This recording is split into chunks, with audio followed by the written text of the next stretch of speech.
There are some songs that feel like they've always been part of you. For me, Mary Don't You Weep is one of those songs. I've been hearing it all my life, and every time it plays, it stirs something deep in my soul. This isn't just another gospel tune. It's a cry, it's a prayer, and a promise all wrapped in one. And while many legendary voices have sung it, including the great Aretha Franklin, there's one version that stands above all the rest for me, Inez Andrews.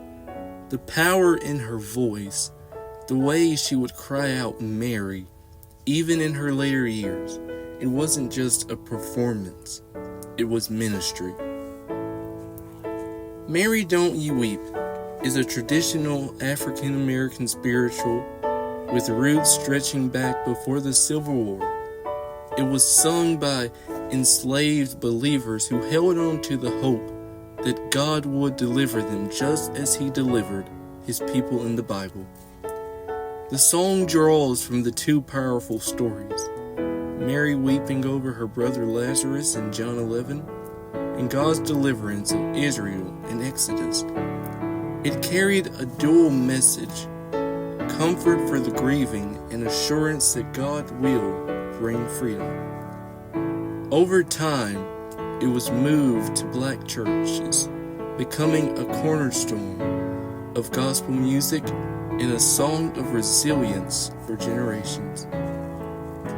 At its heart, Mary Don't You Weep is a message of hope. It tells the brokenhearted God sees your tears, but He's also writing a story of victory. For those in bondage, it whispers, deliverance is coming.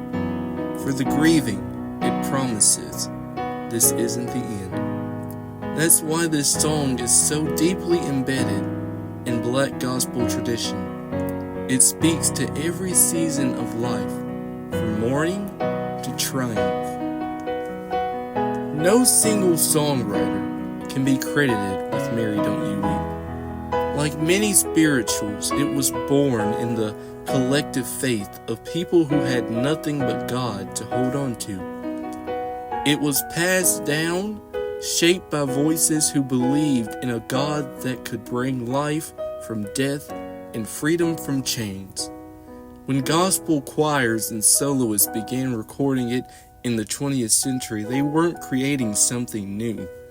They were carrying forward a sacred inheritance. Over the years, this song has become and has been interpreted by some of the greatest artists in gospel and soul music. Aretha Franklin brought it to new audiences with her stirring rendition, and countless church choirs have made it their own.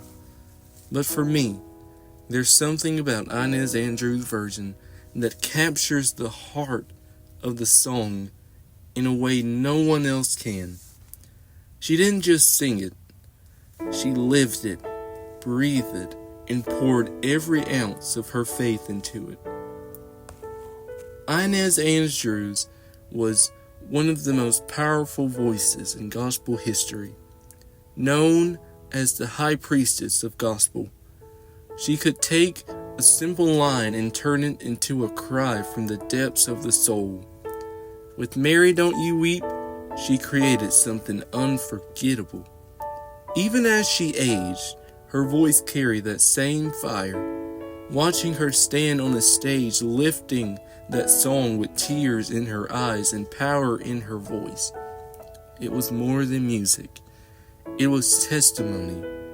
Inez didn't just remind us not to weep, she showed us what it looked like to trust God in every season. When I hear this song, I think about all the times in my own life when I've been tempted to give up hope.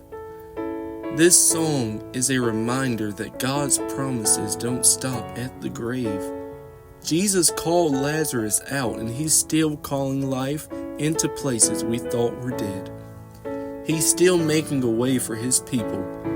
Whatever you're facing today, hear this song as a personal message from God. Don't weep as if there's no hope. for your story isn't over. Old school black gospel has a way of cutting through everything else and going straight to the heart. Mary Don't You Weep is proof of that. It's more than history. It's living faith passed down through generations. Inez Andrews' voice will forever echo in my heart every time I hear this song, and I pray it blesses you the same way. What is your favorite version of Mary Don't You Weep? Let me know, and as always, thank you for joining me on Zikihland's Gospel Journey.